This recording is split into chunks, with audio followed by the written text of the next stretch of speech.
We're here to fuck shit up. Oh my gosh. Yes, guys, I cannot wait. It's divisional round weekend in the NFL. So excited for that. Going to be a great weekend of football to be watching. Also, we got some coaches moving around. Some are leaving, some got fired, and they already got a gig. Or what? Huh? Yes, let's do this, guys. I can't wait. Let's just go ahead and you know what we need to do. Let's jump into sports. He's walked the hallowed grounds of Folsom Field, Coors Field, and Mile High Stadium. He runs to the 50. He runs to the 40. The guy is drunk, but there he goes. It's time for sports with DeHuff. I wasn't expecting this coach to get hired so quickly. Usually it takes a while, like a couple months after they leave their last organization. But former Ravens head coach John Harbaugh, who just got shit canned from them, the news broke last night. It's official today. John Harbaugh, the legendary coach, future Hall of Fame coach, is signing with the New York Giants. They're a thing now. Oh, I like it. Look at them. They look so good together. He's signing a 5-year, right around $100 million deal. Totally worth it. Way to go, New York Giants. If you're a Giants fan, you got to be happy. If you're not happy as a New York Giants fan because they signed John Harbaugh as their new head coach, did somebody poop in your Cheerios today? What's going on? Why would you not be happy about this? My God. Can somebody punch that guy in the dick? Why wouldn't you be happy about this? I'm sure there's somebody out there. Sure, but I would imagine the majority, overwhelming majority of the Giants fans are excited about this, especially when you look at what John Harbaugh has in his arsenal now. He's got Jackson Dart and Skattebo. Those are two young players that really haven't had, time to unleash. Skattebo had that nasty injury. He's going to come back next season, bigger, better, ready to go, crazier than ever. Then you got Jackson Dart, calm, cool, collected, does a great freaking job. Big things are on the horizon for the New York Giants. Great move. If I had to give this a grade, I don't do this often, but if I were to give this a grade as far as hiring John Harbaugh to be the head coach of the New York Giants, I'd give that an A+. That is the best coach out there. Way to go. Now, speaking of coaches, and this would be a close second as far as if the Giants would have decided to hire him, but that didn't happen.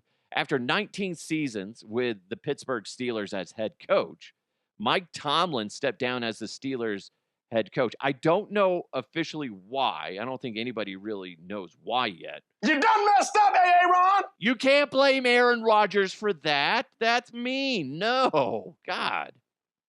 You can't blame Aaron Rodgers. I think he was just tired, in all honesty. That's a long grind.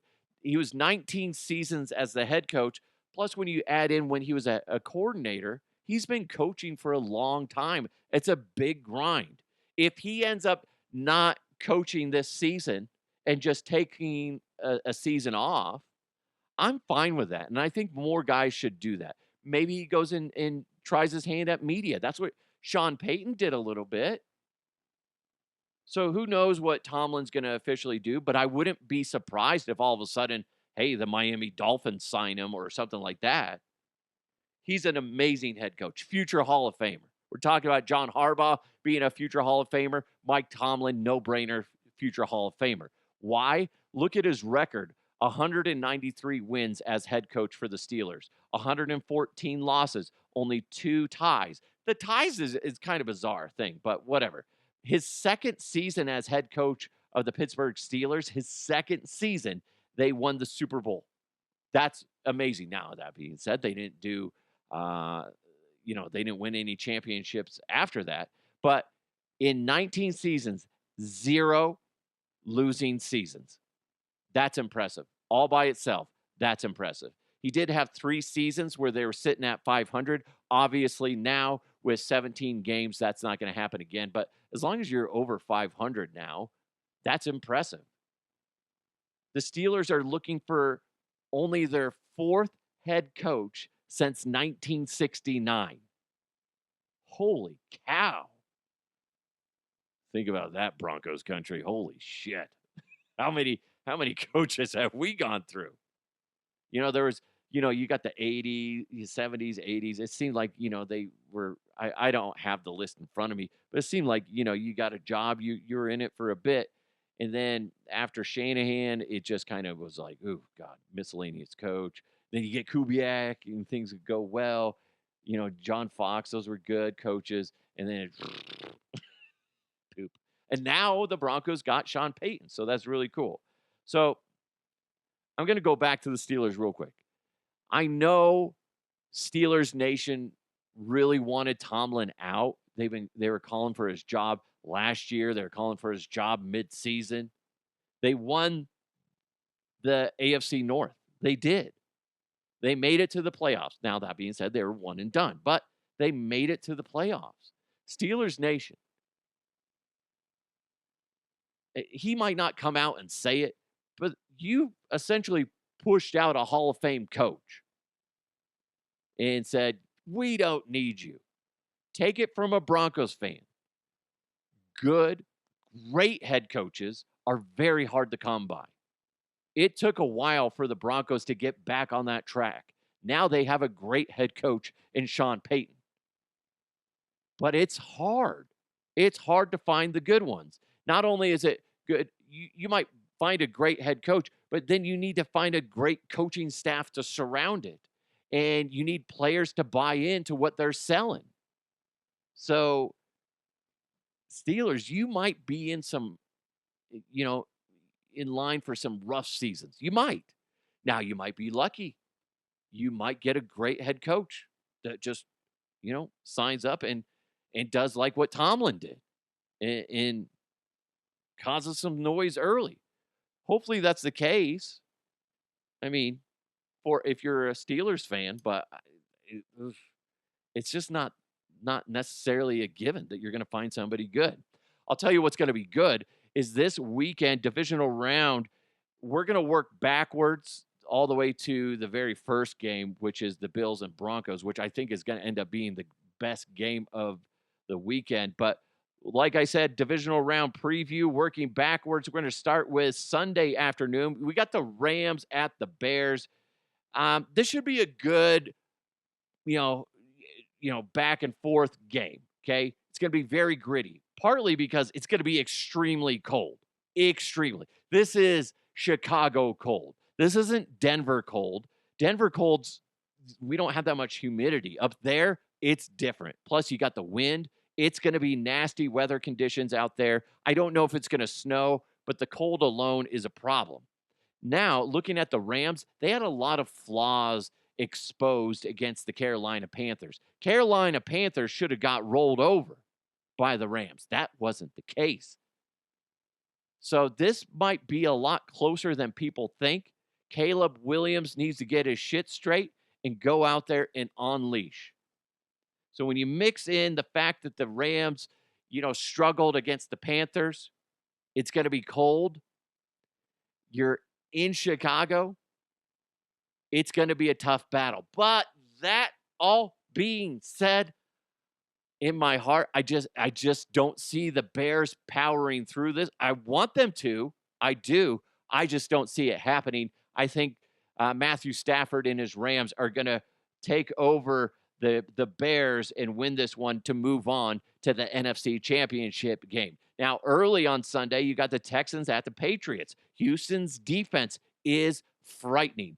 They are what nightmares are made out of. But the Patriots' offense is very strong. So strong, it's going to be hard to stifle them. Drake May is looking to build his legacy in New England. He's still currently in the shadow, a giant shadow that is Tom Brady. So he's going to be looking to make a name for himself.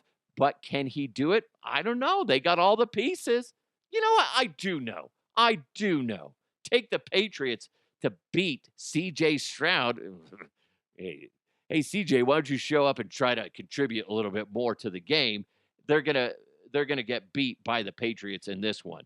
Saturday night, 49ers at Seahawks. Guys, on if you were to say at the beginning of the season, hey, in the divisional round, it's going to be 49ers at Seahawks, that's going to be a great game.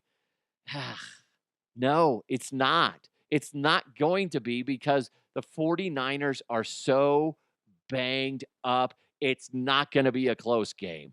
This is going to get out of hand fast. Seahawks are going to roll over and get an easy win against the 49ers. Now, I was telling you, Saturday morning, Broncos and Bills. Bills at Broncos, okay? This is going to be the best game of the weekend. It partly because it's a revenge game, right? Revenge better be in the air. That should be some added fuel. I'm listening to some press conferences, listening to Cody Rourke as well from Mile High Sports. And he's talking about how they might not fully be out there saying it, but it's there. He's heard some rumblings. Revenge. They're pissed off that they got beat last year by the Bills. Because last playoffs, the Bills slammed a door. Now, that being said, they were in Buffalo. They slammed the door in Denver's face. But this time they're on our turf. They're playing at Mile High. That's a huge advantage. We got a great fan base out in Mile High. We're going to hear from Sean Payton in just a little bit in regards to that. But that's a great advantage for the Denver Broncos playing in Denver. I will say this, though. We were talking about cold weather. I was listening to, I think it's Chris Bianchi. I think that's who it was talking about how it's supposed to be pretty cold. Might be right around kickoff, might be around 40 degrees. And then it's going to get colder, obviously. It depends on a lot of, pressure systems. But as of right now, they're thinking it's going to be right around 40. And it could actually be colder. So watch out for that. That's going to be an element to this game. And a big element is obviously going to be Josh Allen. He can hurt you with his arm. He can hurt you with his legs. He is just a heartbreaker out there. You cannot, even if his receivers aren't doing well, he's going to make sure that plays are going to get made. Expect him to pick on Riley Moss as much as he can. But like I was saying, the Bills' offense is a little banged up, specifically when it comes to the receiving room. They have a lot of injuries with their receiving corps. So that's going to be a big element. That could open some doors for the Broncos defense if their guys, their backup guys, if they're not able to execute routes properly, that could open up some doors for the Broncos to execute some turnovers. So watch out for that. The Broncos defense needs to play like that. Now, the other thing that's added to the element, Josh Allen, he's been a little banged up. Is Josh Allen, not feeling 100%? I feel good. Honestly, I feel better than I have the last few weeks. I know it's a Tuesday for us, but on a Wednesday type mindset. So, I feel good. Fuck you, Josh. Why are you so likable? God damn it, Josh. He's such a good dude. Although I believe his fiance, is it fiance or wife? There's a picture going around where she's a Bronco fan. So might be a little tense in the old, household over there. But anyway, Josh Allen's going to scramble a lot. He is, because of those receivers being not 100%. He's going to try to make plays. So the Broncos defense needs to wrap him up. I know this sounds like no shit, wrap him up. Here's the thing. You see this a lot in the NFL. Guys just trying to make arm tackles. He's a guy you cannot try to arm tackle. He is just too big of a body. He is way too strong. So you have to wrap him up. You can't just, I'm going to trip him up. No, he's way too strong for that. No arm tackles. Break that motherfucker, okay? And speaking of quarterback play, Bo Nix, you have to attack the downfield, okay? No more of these little dump-off passes, okay? Those are fine and dandy to do every now and then, but you can't be heavy on that. You got to attack downfield. Make some big plays. Strike first, strike hard, no mercy, kick them in the dick. Okay, I believe that's how it went. Okay, I don't recall the Karate Kid movies. But but it sounds like that should work. That's what you need to do. There's a lot of pressure on Bo Nix to execute. There's a lot of pressure on the Broncos receivers to not drop the fucking ball when it comes to you. It's not all on Bo Nix. There's been a lot of times where it's been a beautifully thrown ball and the guys just drop it, Troy Franklin. You guys have the capability to go in there and cause some damage. You just have to prove it to everybody. If the Broncos, by the way, if the Broncos didn't show all their cards in week 18 against the Chargers, which a lot of people are like saying this was way too close for going against a backup QB. If they didn't reveal everything, and there's a lot more tricks up Sean Payton's sleeve, all I can say is... At my signal, unleash hell. Fuck yes. Unleash hell on them. Now, when it comes to the fans, Sean Payton. Oh, I love Sean Payton so much. This is what he said because he had a message to Broncos country. For years, we were conditioned to raise the noise level when they broke the huddle. The noise level needs to be loudest when they enter the huddle. Hey, can we do that collectively for 120? No, I don't need it. I just need it for half the snaps in the game, right? So say 65 snaps, 10 seconds. That's a huge advantage. It is a huge advantage. I was just saying that the other day.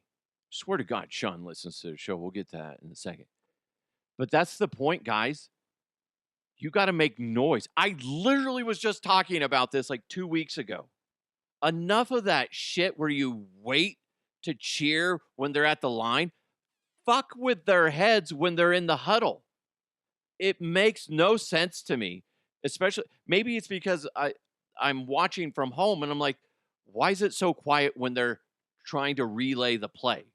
When you go back and when crowds are super noisy in the huddle and at the line, I don't have the stats in front of me. I'm just going to make up the stats. You're more likely to get a false start or somebody runs the wrong route.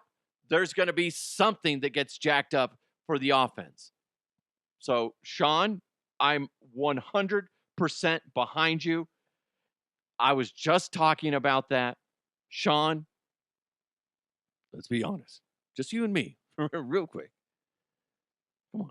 You listen to this show, don't you, Sean? Gosh, your own little internet shows are driving me crazy.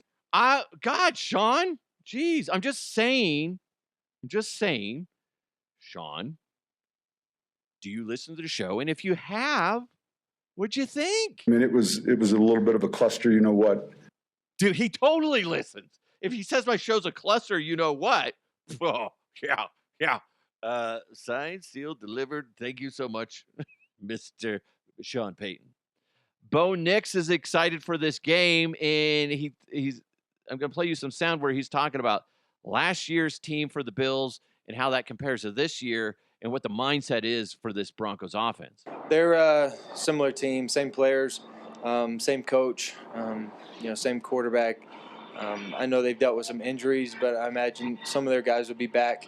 And, it's going to be a tough physical football game. They know how to win. They've been in this situation before. They had a great win last week, coming off probably their best win of the season. And they have a good rhythm right now as a team. So it's going to be a challenge. We got to start fast. We got to make sure we match their tempo and, not let them get out because they played last week, and we can't let this bye week kind of affect us with a slow start. That's going to be interesting, too. Obviously, the Bills are playing on a short week. They played on Sunday. Now they're playing on Saturday. But the Broncos, they were off last week. They don't have any momentum. They had an off day. They had an automatic win, I guess you could say, too. But you hope they didn't. I was listening to Sean Payton, I think it was yesterday or the day before, when he was talking about how they didn't treat it like a normal bye week where everybody scatters, then comes back. It was, everybody's off. They still threw in some practices. It just wasn't as intense. So hopefully that game plan of practices for the Broncos and how they handled that wild card weekend bye week. Hopefully that transitions to some positive outcomes for the Broncos, and that they are energized, they are ready to go. By the way, I was listening to Cody Rourke this morning, and he does a great thing. I can't remember what he calls it, but every morning he does coffee, with Cody. I don't know what he calls it. I'm sorry, Cody. I'm sorry. I don't remember what it is. I see him all the time. I listen to him all the time because he gives great insight.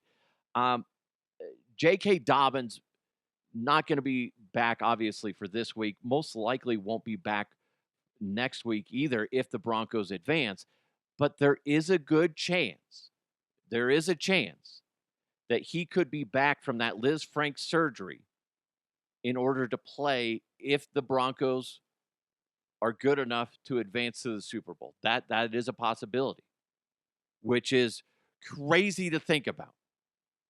And that's super exciting. But you don't want to get ahead of that. You guys, as cool as that is to think about, you got to lock in on now. It's just like any sporting event. Do not think about going to the AFC Championship until the clock hits 0. Otherwise, you stay locked in. You let down your guard, the Bills are going to clock you in the jaw and knock you to the ground. You have to stay locked in. Cowboy, what do they got to be? They got to be all balls. When the Denver Broncos look at themselves in the mirror, Scotty, sorry if I get a little emotional, because I believe in this Denver Broncos team as they take on them Buffalo Bills, okay? The Broncos need to look at themselves in the mirror prior to the game, during the game, and as that clock hits 0 and go, we are all balls in these pants. We are. And hell yeah, we're going to slap them in the face with our giant gonads. Go Broncos. There you have it. Cowboy says it, so it shall be done. I got the Broncos, guys. If they can get their offense humming, watch out. Because I believe in this Broncos defense. I still question. I still have lingering doubts with the offense. But if that offense can get humming and expose the Bills and punch them in the face, and if you Broncos country can mess with the heads with the Bills as they're in the huddle, and God bless everybody in the media.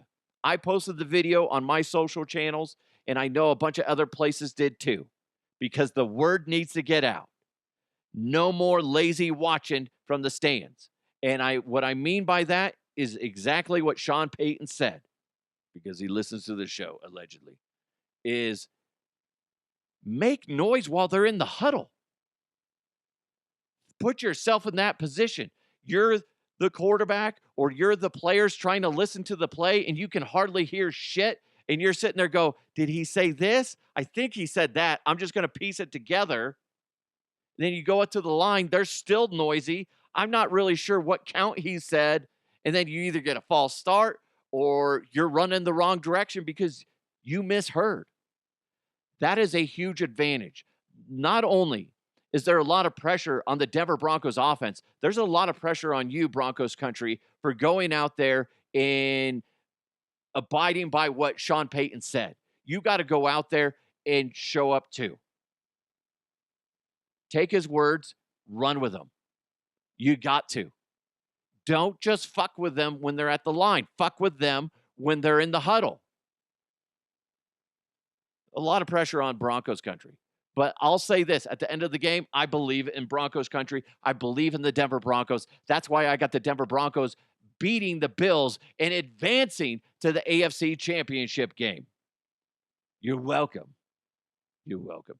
Von Miller, by the way, was on his podcast. What is that called? It's like Free Range. And he gave his thoughts on the Broncos-Bills game. This matchup will probably be better than whatever matchup we get for the Super Bowl. Whoever wins this game is going to the Super Bowl. Man, I love Josh Allen, and it just pains my heart to say this and to do this, but I got the Denver Broncos winning this game. It's time for the Denver Broncos. The Buffalo Bills are banged up from last week's game. No doubt that they'll be ready to go. But they're traveling to Mile High Stadium. There's no way you can recreate that altitude. You got a fresh Broncos defense, a fresh Broncos offense. Broncos country they are going to be so loud. It's going to be an orange out. I'm already going to tell you, it's going to be an orange out. I got the Broncos winning this game by 10 points. There you go, Von Miller. Check out his podcast, Free Range. Good podcast, gives a lot of great insight. Does need somebody to pull him aside, though, and give him an air check on the show. Basically, what that means is go back, listen to the show, give him some critiques, tell him what sounds good, what sounds bad. Because obviously he doesn't have that happening. There's a lot of times where he's a little bit all over the place. I'm just saying, Vaughn, I used to do that at the radio station. Ask Chad Brown, ask Alfred Williams, okay? I molded them, okay? They were nothing. And I got my hands on them, and I said, look, now you're a perfect specimen of a radio talent, okay? Something like that, Vaughn. Now, he does a great job. He just literally needs to tighten a few different things up, and he will be even better. I don't want to break him down. I want to build him up and make him even better. I'm just saying, Vaughn, you can find me. Contact me. There you go. Also, speaking about Von Miller, did want to throw this in there because I think it's interesting. We've talked about this plenty of times. We talked about it, I want to say a month ago when Vaughn said it didn't make sense for him to come back to the Broncos last season. Okay, well, now Vaughn is looking at the Broncos in the postseason. He's getting a little itchy. Here's Von Miller talking about the idea of coming back to the Denver Broncos. But if something were to happen and the Commanders don't bring me back, like, Denver, hey, big head, I'm free again. Let's ride it out like old times. I got another year left in me. Let me finish this up, like, with y'all, man. I'm not going to come back and be number 58 again. I don't think I should wear 58 either, though. I don't think I should go back to the Denver Broncos and put on 58. You know, I'm obviously not the same player that I was when I was there in Denver. So I don't think I should put on that 58. I think that'll be, you know, a letdown. Am I still able to go out there and kick ass? Yeah. I can still go out there and bust ass. I'm still doing that, but not the 58. I think we just keep that up in the rafters, and it's got to be another number that I could wear, whether it's 24 or 40, and we'll figure it out. You can't wear 24. You can't wear 24. That's forever champ, Bailey. Come on. And Sternad is wearing 40, right? Isn't he 40? You can't do that. Come on. 3. I don't know. Something like that. You got to find something else. But yeah, I think that listen, I get it. He wants to come back. And to be honest, he didn't play a lot of downs, but when he was out there, yeah. He doesn't have the same stamina as he did prior. But you throw him in there, you know, 6, 7 times. 6, 7. Shut up. 6, 7's supposed to die. Don't say 6, 7. 6, 7! Anyway, you throw him in there 8, 9 times a game, something like that. He might walk away with a sack. He's still productive. Like he said, he is not the same guy as he was. And I think a lot of people in Broncos country have a hard time swallowing that pill. He's still a good player. You got to understand, if you brought him back, he's not going to be out there all the time. That's going to be for the younger guys. But when he goes in there, he's going to max out. And yeah, he might get you an extra sack a game. Nothing wrong with that. But the thing is, I don't want the Broncos to spend a lot of money on him. I don't. And I don't want him to take a roster spot of somebody that's going to be more productive. So that's a big thing. And it pisses a lot of people off when I say that in Broncos country. You just got to be honest with yourself.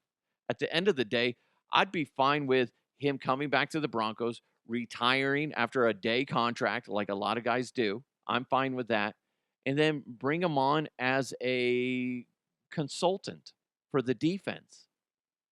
Nothing wrong with that. You'd be doing the same thing. And that doesn't go against the salary cap.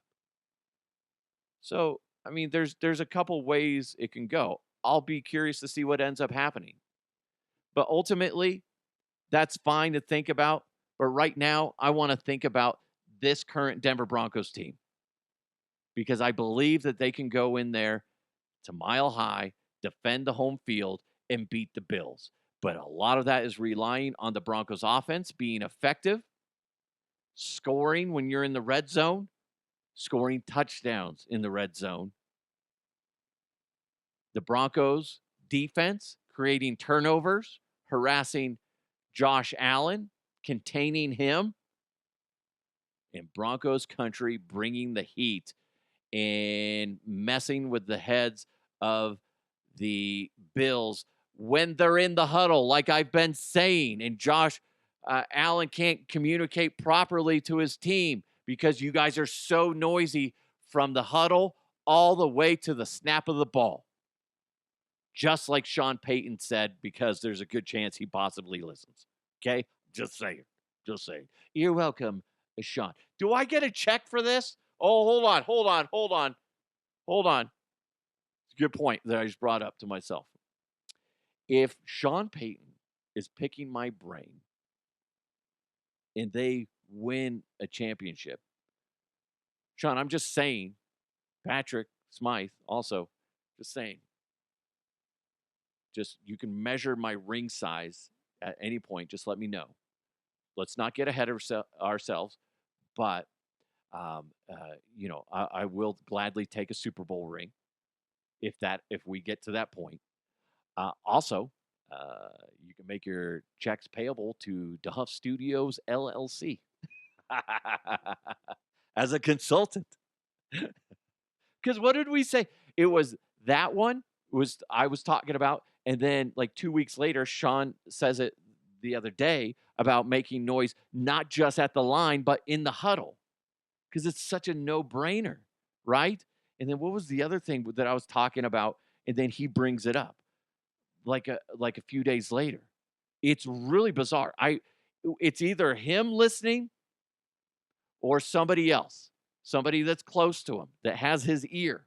He's like, hey, I just don't know if you know this, but maybe they should make noise while the people are in the huddle. It's a great idea. And then somebody else is taking credit for my brilliance. Come on. Who could it be? I like it. Keep it up. Okay, I'm doing my part. I won't be at the game. I won't. Because I'm too cheap to buy tickets. Okay? That's the cross I bear. But if you're going to the game, listen to Sean Payton. Listen to me. Do your shit. Oh, I know the other thing that I was talking about was that the defense, sacks are great and all, but they need to focus on turnovers. And then like a week later, that came out where they're like, we need to focus on turnovers. Coach Payton has been preaching it to us all week. And I'm like, wonder where he got that from. Huh? You're welcome, Sean. You know what? Maybe a paycheck and a steak dinner. I hear Shanahan's is great. Ooh, is Sean Payton going to come out with his own steak restaurant? Because you got Elway's, you got Shanahan's. No, you got Payton's. SP's. Ooh, that's creative. They're like, SP, what's that mean? Salt and pepper? No, it's Sean Payton, you dumb fuck. Criminy. He should just go against the grain and not do a steakhouse and just be like, it's a taco truck. Oh my God, that would be great. Sean Payton's taco truck. Slinging tacos, enchiladas, maybe some bean burritos. I like it. Every now and then, like on Tuesdays, he's out there helping out. It's Taco Tuesday. It's going to be busy. Anyway, thank you guys so much for joining the show. Really do appreciate it. That is the sports section on DeHuff Uncensored. Hopefully you guys like how I'm doing this now. I'm trying to break it up. If you haven't noticed, if you didn't catch on, I have a news episode, and then I do a sports episode, and I release them the same day. That way you can get your fix if you only like the news or if you only like the sports. But if you like them both, you can just listen to them back to back. So I do appreciate it. Big thanks to Roof Goat USA for being the sponsor. Well, mostly the sponsor of the news. If you know somebody that's looking to be a partner of this show, please reach out to huffpodcast@gmail.com. Just like Roof Goat USA is a proud partner. I love what they do. Check them out at roofgoatusa.com. But if you know somebody that is looking for a good partnership, it's not just about reading ads. It's about being a good partner. And that's, again, to fluff Roof Goat USA. excuse me, I just burped. Roof Goat USA and roofgoatusa.com they're a great partner, amazing people. And that's the difference. I still talk about Owl Pipe ID. I talked about them the other day. And, they're not advertising right now, but we have a relationship. We have a partnership. They're going to be, advertising, hopefully, fingers crossed, in a couple months from now, again, here on the show. But the thing is, it's a partnership. So, again, if you know somebody that wants to get the word out of their business, let me know, DeHuffPodcast@gmail.com, even if it's a brief partnership for a month or a couple of weeks, whatever. I like working with small companies too, and they don't always get an opportunity to get the message out. And since I have a very similar reach as radio stations do, but I'm on a podcast platform, and I'm the owner and operator of the business, I can reduce my rates in order to make sure that I'm not breaking anybody's bank. Trust me. Because ultimately, at the end of the day, I want to see you succeed, just like I want to see the Broncos succeed. So, guys, enough about that. Thank you so much. Have a great weekend. Enjoy yourself. Be nice. Don't be a dick. And let's continue to move forward. I'll talk to you next time.